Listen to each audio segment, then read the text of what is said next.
Hey everybody, before you listen to the show, two quick things. I hope you and your loved ones are safe, happy, and healthy. Secondly, stop right now. If you haven't already, check out our free to access conveyancing service for mortgage brokers and estate agents. Mortgage brokers must check out our free to access services at themortgagebrokerclub.co.uk, including over 25 categories of mortgage broker tools. Stay well, and I hope you enjoy the show. Welcome to the MLC show for property professionals. I'm your host, Sean Rogers, and I am delighted to be joined today by Spencer Lodge.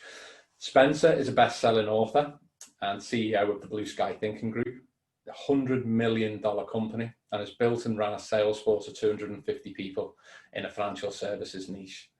He's been voted as one of the top 100 most influential people in Dubai and has trained thousands of people.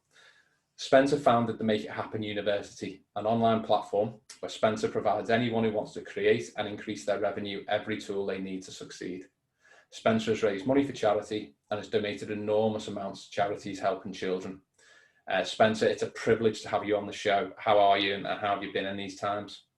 God, I don't know if I can live up to that intro, but I'll do my best. Bless you. How have things been? I assume you've been over in Dubai throughout the whole period. Yes, well, I travelled a couple of times, but not to the UK. It's been interesting, challenging for many, dramatically good for some and terribly bad for others. But it's what it is, and we have to kind of roll our sleeves up and get stuck on with it. And what else can you do? Indeed, it's embarrassing interviewing someone who's got such an incredible podcast and has interviewed such amazing guests in your time as well. How have you found doing the shows? And you've interviewed some amazing people. I've seen you with Tony Robbins as an example. I mean, some of the interviews you've been doing have been phenomenal. How have you enjoyed that? Kind of how did that come about? Yeah, I was asked to do a podcast since it'll be 2 years in December. So I was asked for about a year beforehand to do one, and I was told it would be valuable for me. And I was like, yeah. I don't listen to podcasts. I'm too busy and stuff like that. And then eventually I did. And then I thought to myself, how am I going to get the kind of people that I really want to talk to on the show? And I just, in my mind, thought it was going to be tougher than it was. And I just started reaching out to people just on like Facebook Messenger or Instagram and stuff, and just wrote a nice message to see if they would join me. And a lot of, no, not everyone said yes at the time, but a lot more than I thought said yes. And it gave me the opportunity then to spend time learning about the journeys of, people like Tony and others. And yeah, there's a lot about it that's fun. I really enjoy learning about people, and I really enjoy having the opportunity to have that kind of one-to-one time. It's a great biz dev tool because it helps me build relationships with people that normally I might not have been able to do so or considered doing so. And so if it's not my favorite thing, it's one of my favorite things that I spend my time doing. Brilliant. I hope I can live up to your standards today. I was reading about your journey from London to Bangkok, and I was reading about your early years, and I've seen a piece that references like 3 killer blows, like in a very short space of time. You got some serious knocks. The trajectory of your career up just seemed to be absolutely fantastic, and then all of a sudden these 3 blows come about. And for people, there's a lot of people who are self-employed who will be listening to this. A lot of people who are personal business life who have struggles. I'm just interested in, you got some big hits there and have overcome them. What lessons did you learn from that? What advice would you give to people? Gosh, I mean, everything in my life in terms of commercially seems to go to a T all the way through until 2012. And, like for a lot of us, work is our life. It's what we, sacrifice things for. And when I essentially, cut a long story short, I was fired. Being fired from a company that I spent 16 years contributing towards building broke my heart. And at that time, my partner, my other half, decided she didn't want to be with me anymore. And that happened a few days later. And then a few days after that, I had spinal surgery 6 months earlier, and I'd been in a lot of pain for 6 months. And I was told by the doctors that the operation had failed and I needed to have it again. So those 3 blows came to me, and I didn't know which way to turn. I didn't know what was up or down or backwards and forwards. And whilst I wasn't in a situation where financially I was challenged, the money was so irrelevant and everything that just became bigger and bigger. It sent me into a dark depression. I did something silly, and that was to sign a deal where I didn't work for a year, so I was paid not to work, which I thought initially would be a good idea. And considering I'm the guy that's in the office at 7 o'clock in the morning till 7 o'clock at night every day, then not having anything to do for the first 3 weeks was great. But after 3 weeks became a prison itself. And so, yeah, it was a challenging time for me. And I don't think I fully recovered for a long time. But, people have been through much worse than me, and there's people out there that are probably going through some really difficult times right now. And it's like your parents give you advice when you're younger, and you're like, but you don't get it, and, when you're young and relationships don't work out, it's kind of like, time will heal this, with giving time, everything becomes easier. But you just don't in that moment think about that. But the truth is, time does heal so many things. It gives you perspective. For the first 6 months, I was blaming. Then I started to take responsibility. By taking responsibility and ownership, I could then do something about it. I was giving myself the power back. Once I gave myself the power back, I was then able to look forward slowly and in small steps in a positive direction. Yeah, so if you were to shortcut that, if you could go back to that time where anyone was listening, that would basically be the shortcut in essence. I suppose in my own world, I would say that it's difficult when you don't think something's your fault. It's an outside forces are at play. You can sometimes over exaggerate them, but also you avoid taking responsibility for it in a way. And it's hard to sometimes take responsibility for outside forces that aren't necessarily your fault or deemed to be circumstances. But it's interesting when you get to speak to people, it's only when they sort of take responsibility whether or not it's their fault. I've heard some interesting things about like Gary Vee. I think he has a very interesting outlook on things like that, and he basically says, look, I just take the view that everything's my fault and irrelevant of anything else, and I can move on. Is that kind of how you would shortcut it looking back? Yeah, I've been teaching that for years and I've taught that ever since. But in that moment, I didn't take my own lesson. I didn't take my own medicine. But yes, whether it's fault or not, it's responsibility. And at the end of the day, it was my responsibility. And yeah, everyone needs to, the more you blame, the less you'll get anywhere. And the more you point, the more you'll see there's one finger in one direction and four fingers coming in another direction. And that's usually towards you. So take responsibility and like really own it. No matter what it is, really own it. Because you could gain control. And that's what it's about. When you're in control, you could do something. When you're out of control, you can do nothing. Make It Happen. Obviously the book, the birth of Make It Happen, and the university. What inspired you to do that? Tell us a bit about how did you then go on to create that and build it into the success that it's gone to become? I'm really proud to be a salesperson, like really proud. And even though there's lots of people out there that talk about sales in a very negative light, and if you meet people, oh, you're just a salesman and stuff like that. I know that selling is the backbone of every industry, because if a company doesn't make money, it's not a company. It's just a community. Or if you don't make any money, then you just have a hobby. And so as far as I'm concerned, every business needs sales. But what I learned over the years is that there's just an enormous amount of people that are in sales that don't really understand that it's a skill set. And so they get into it either because they get bad qualifications at school, or they don't know what to do with their life. Someone told them they can make a lot of money, and so they fall into it. And they get into it because, they might be told they're a chatty person, or they've got the gift of the gab, or you're a good communicator, you're a good salesperson. And they 100%, yeah. And that most salespeople fail, and they fail miserably.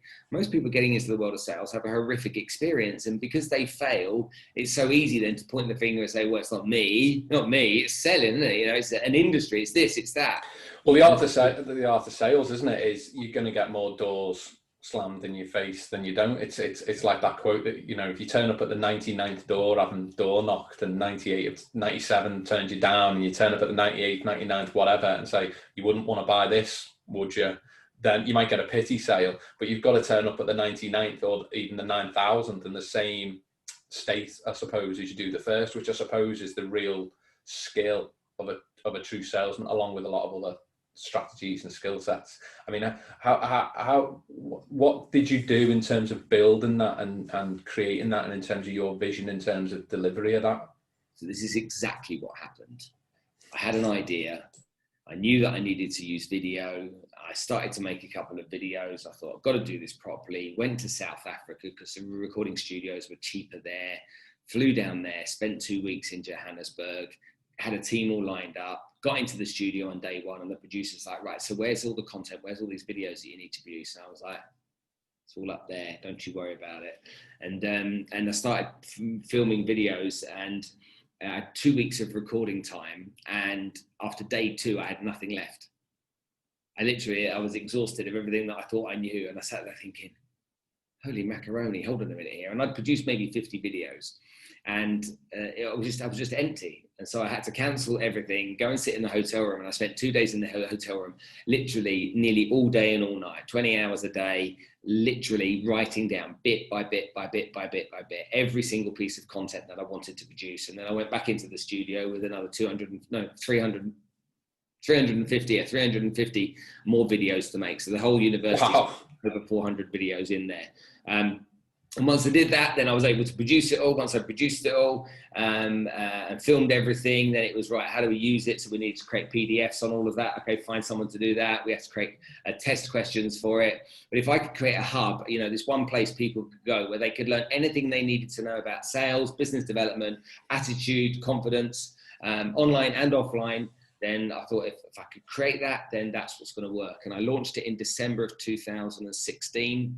And within 4 weeks, 960 people had signed up. And I was like, aha, I've arrived, I'm amazing.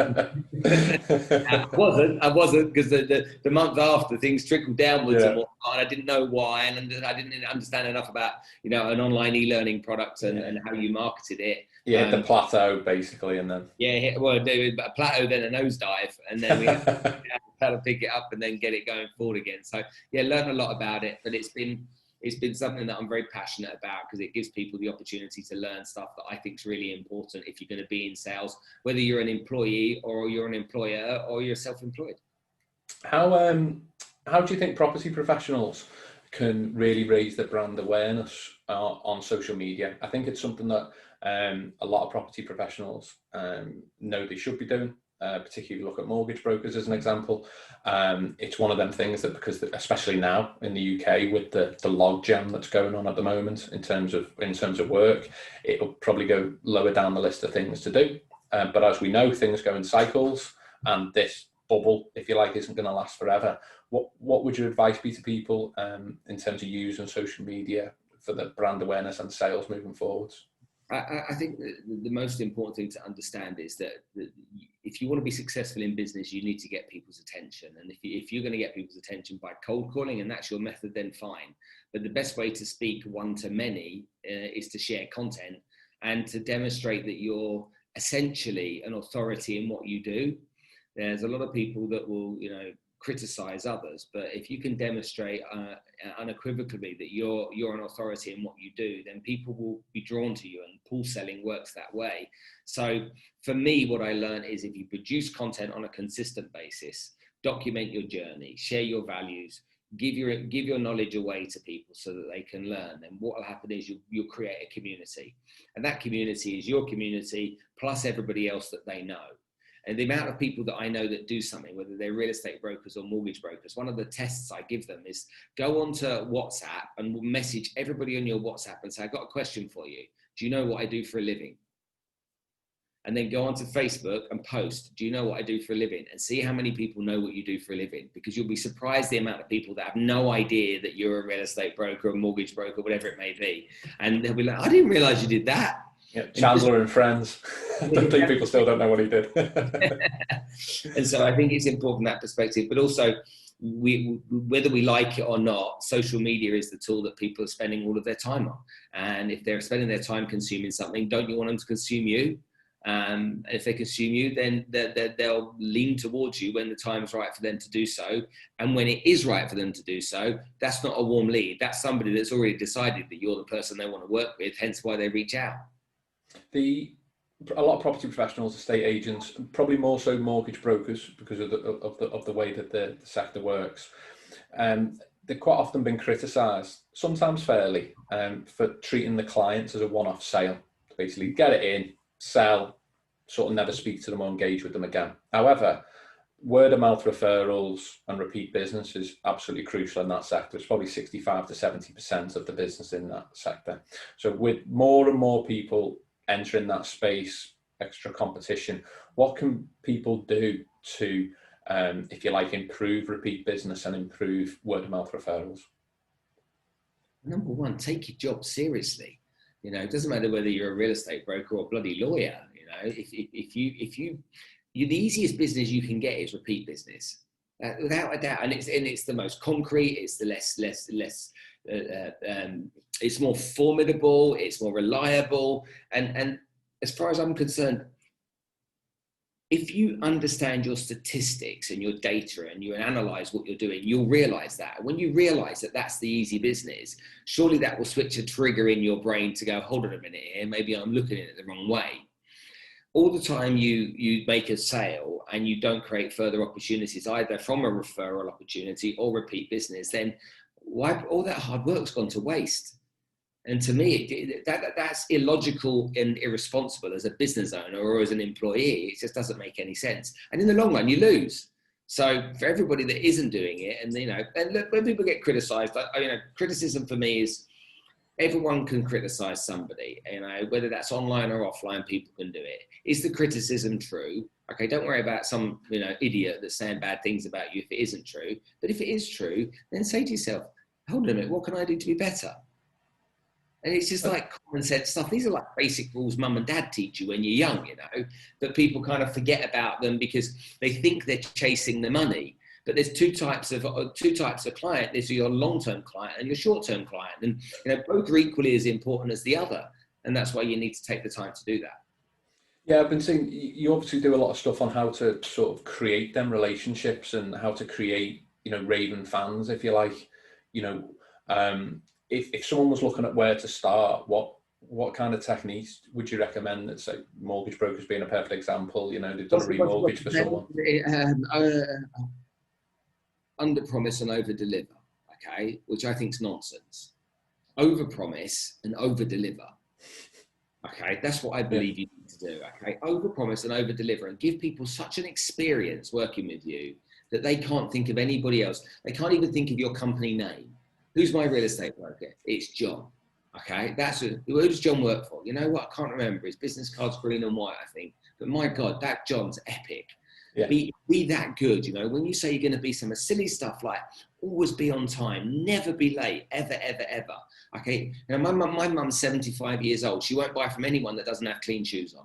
She's 75. She might be a bit quirky, but that's my mum. And so is there people out there that won't buy from people that look scruffy, won't buy from people with messy hair, won't buy from people that smoke, won't buy from people that are late and all this kind of stuff? So overpromise and over-deliver, and be somebody that is contributing into the community. Little things that you can do to be remembered, Every single client I have, I sing happy birthday to on their birthday. Every single client, I get on a video and I sing happy birthday to them, my loudest voice, okay? At 7 a.m, they get it on their WhatsApp on the day of their birthday. Just saying I wanted to be the first one to wish them happy birthday. I look forward to getting that, Spencer. No, you're not a client. Give me some money and I'll let you.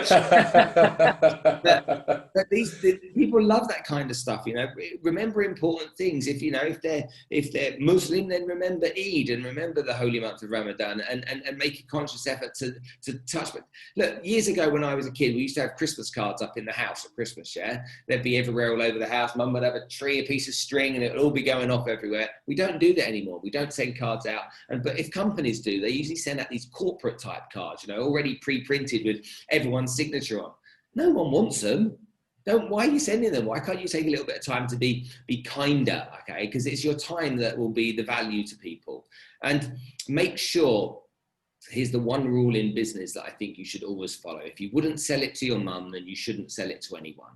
And make sure that you think about every person you sell something to, treat them like they're your mum or your dad.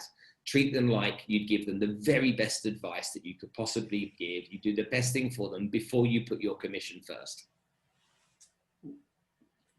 Top advice. There's a lot of, because of the sector at the moment with how much work there is, and there's a lot of people doing some very long hours at the moment, and obviously with the homeschooling, the pressures of family and everything else, I think there's got to be a question about burnout. Now, looking at yourself, Spencer, like in terms of plate spinning, you've got a fair few. You've got the family, you know, your charity work, your business operations, which are expansive. You know, I'm interested in how do you avoid burnout, and what tips can you give to others to be able to make sure that because you obviously, looking at you from afar and from reading about you, I think you seem to balance massively, like personal success, but also with like fulfillment, if you like, in terms of being happy. And you know, at this point in time, when people are wondering about priorities and running around like headless chickens at the moment, loads of work building up, what would your tips be for them? Number one, it's not about only being mentally strong. You've got to be physically strong as well. So you've got to look after your body. You know, I'm 50 years old now. I'm no Arnold Schwarzenegger or anything, but I go to the gym every morning. I get up at 4:30. I'm in the gym at just after 5, and I go and train. And I train for my mind and my body. I come out of that training session knowing that I've done some exercise. I've got my body alive for the day. I don't enjoy the session, but I love how I feel after it. Yeah. So that's one thing I think is really important. The second thing that I think is important to understand is, if you don't love what you do, you can burn out. If you love what you do, you can't, because you do it for free anyway. So that's an important thing to consider. If you're doing a job, if you're a mortgage broker and you don't really want to be, but you're there just for the money, then there's a good chance that it'll get to the point where you get that deep in it. So love what you do. And I don't care what anyone says to you. Oh, but it's easy for you to say. It's not as easy to do that. Rubbish. You have the choices you can make. You can make the decisions.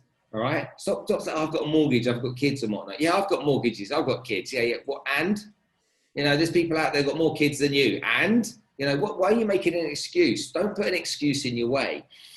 Also, what's important to remember is that a lot of people don't actually work long hours. They might be at work for long hours, but they don't work for long hours. And so one of the pieces of advice I give to everyone is take your diary and break everything down into 15-minute blocks. And literally live your life on 15-minute schedules, because a lot of things that you do don't take an hour. A lot of the things you do might only take 15 minutes. So allocate those things and be very clear on what they are. And you'll find that you've actually got more time than you think when you live your life that way. Those meetings you have on Zoom for an hour, did they really need to take an hour? You know, really? You know, a lot of the time it's just wasted time talking. Now we're catching up about stuff that's not relevant. What do you need? How can I help you? Okay, let's get it done. And so, you know, Gary Vaynerchuk says he doesn't like meetings that last more than 7 minutes. And I think that's really valuable, you know. Don't go into a meeting room and sit down. Stand up and have a meeting, you know, so you can get it, if you're in an office, you can get it done quicker.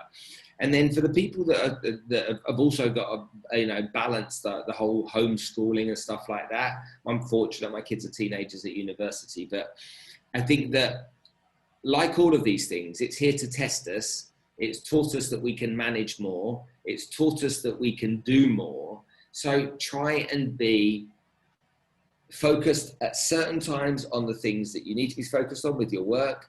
And then one of the worst things in the world is this device.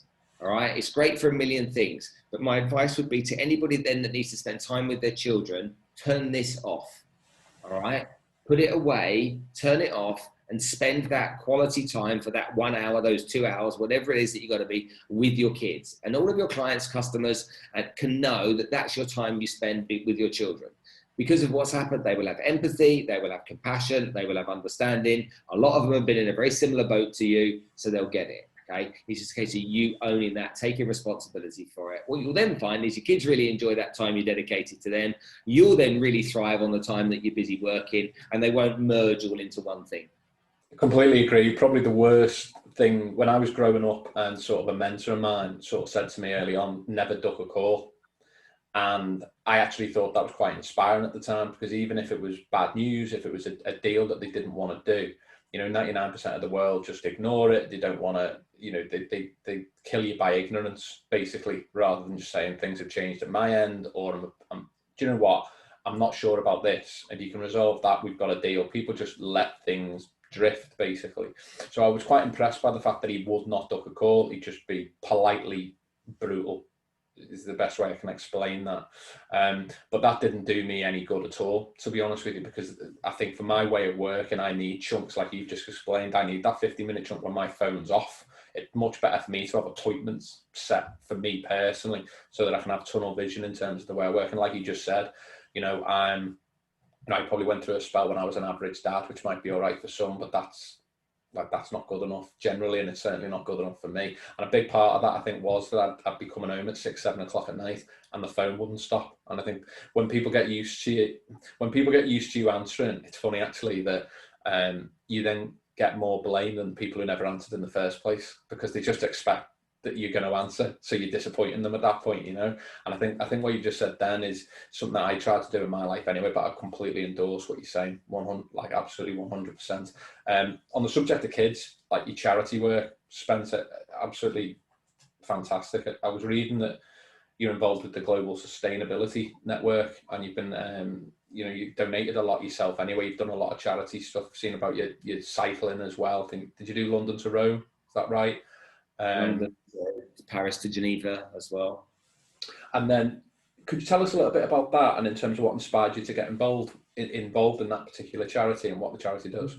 There's kind of three facets. Number one, some years ago, about 10, 12 years ago, I started to look at where I could start to do something selfishly that could bring some value to me outside of work. And there's lots of people doing charity stuff around the world. That's nothing unusual. But for me, seeing children being born with HIV was something that really, really I felt was unjust. One of things in life that are just really unfair. And so I made a commitment to that. And so I put together about £1 million worth of donation in various forms to help these children. That was something that I was really passionate about. Then I met a lady called Maria Conceição, and Maria was a lady with an epic story. And she's from Portugal. She was a cleaner. She was adopted when she was young, and she became a cleaner. She said, if I'm going to be a cleaner, I'm going to be the Ronaldo of cleaners. I thought that was a nice thing to be. And so she got a job cleaning. She then went to Switzerland and was a housekeeper in Switzerland, and she was hit by a car, went to hospital, and because she was working there without papers illegally, the doctor said, look, you can stay here till you're better, but you have to leave. And so she left Switzerland, then she went across to UK, worked in the UK, and learned different languages, and so that was great, only as a housekeeper and a cleaner.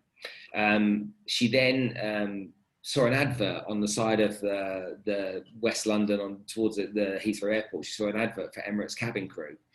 And so she applied for Emirates cabin crew and didn't think she'd ever get a chance to get the job. But lo and behold, she did get the job and she became a cabin crew attendant. And one of her first flights was to Bangladesh. So she was chuffed a bit to be in a cabin crew. She got to Bangladesh. She's in the slums in Dhaka, walking around. She sees these children living horrible lives. And it just completely drew her in. And she's like, right, I've got to do something about this. Flew back to Dubai, sold everything that she could sell, came back with some money to try and help some families. And then it wasn't enough. It was never going to be enough. So she Googled, how do I raise money for charity? And the first thing that came up was climb Everest. And so she trained. She'd never done sports in her life. And she trained, and she was the first Portuguese woman to ever climb Everest. And wow. How old would she have been when she did that? Well, she started 14 years ago, and she's now, I think, about 40. So 26, 27.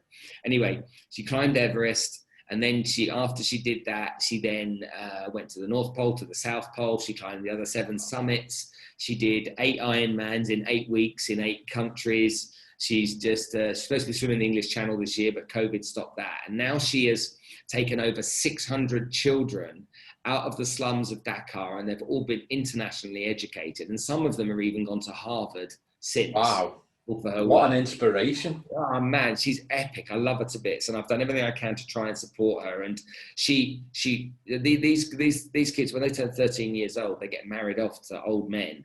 They get raped. One of the kids I know was gang raped and stuff. And so there's horrific stories, and she's doing everything she can to help them. And so I became very compelled to want to try and help help her with this. And so I've got involved in that. And then there's another guy that won the Nobel Peace Prize, a guy called Kailash. And Kailash really inspired me because he spent the last 25 years trying to get children out of child slave labor, and won a Nobel Peace Prize for doing so. And when I'm with these people and I get those stories, it's really humbling. And and I'm an emotional softie. It's just like, I want to try and help. What can I do? So Maria Conceição, there's a guy called Grant Cardone I'm quite friendly with, and I introduced Maria to Grant and Elena, and Maria told her story, and Grant and Elena flew her to Las Vegas to tell her story on their stage at the 10X Growth Conference, and made everyone take $20 out of their wallet and put it into carrier bags to raise money for us. It's an incredible thing to do. And she's a very shy, very shy lady. In fact, she's sitting here right now with us on a Zoom. She'd be so uncomfortable. But then she ended up on a stage in Vegas in front of 10,000 people. Yeah, in front of 10,000 people. Yeah, epic. And it's just that when you have people like that have got stories, you hear people talk about it, but there is nothing that I get more out of. There's nothing than how, when the girls came over, the first group of girls came over, I said to Maria, where do you want me to meet you? She goes, anywhere. I said, come on, let's go to the mall. Anyway, these girls come running up to me between the age of 7 and 12 years old, came running up to me in the mall. And I said, right, what do you want to do? They gave me the beautiful hugs. What do you want to do? And they were like, and I said, who wants an ice cream? And they're like, ice cream? I'm like, yeah. They went, we've never had ice cream. They'd never had ice cream. It's like, never had ice cream. Took them to the fun fair. Like, they'd never seen it. Those machines with the tickets that come out of them. Yeah. Oh my God. You have never seen anything like it in your life. And then I said to Maria, what do they need? She goes, they need everything, Spence. I'm like, okay, well, what do they need? Tell me what they need. She's like, everything. Underwear, pajamas, a hairbrush, a toothbrush, all the stuff you take for granted, Yeah. And so we went, me and my friend Loai, who's a really wonderful guy as well, and Loai and I went into Carrefour with the girls, and we took 4 trolleys into Carrefour, and the girls, and we took them to the kids' clothing section and whatnot, and said to the girls, right, choose yourself a pair of pajamas. And they looked at me and they're like, what do you mean? I'm like, well, choose yourself a pair of, what, each? Like, for me to keep? And I'm like, yeah. Amazing, just an incredible experience. Pair of shoes, all a pair of trainers each. Yeah, they couldn't get their head around it. Yeah. And so when you see how they've lived as well in the slums, and they've never had a shower with soap. Stuff like that has never happened to them. So and when you get touched by that, nothing else matters in this world, really. How can people find out more information about this, Spencer? Where would be the best place for people to go? The Maria Cristina Foundation. If you Google that if you Google it, or if you go, you'll see Maria Cristina. I think her Instagram is Maria True Grit. But she's just a force of nature, and she's probably my biggest inspiration. We'll make sure we give a strong shout out to that. That's really inspiring. That's it for this week, everyone. I mean, Spencer, you've been amazing. Thank you so much for giving up your time. Please check out the Make It Happen University and the Spencer Lodge podcast. SpencerLodge.tv is the place to go to have a look at everything Spencer related, and I can recommend it highly.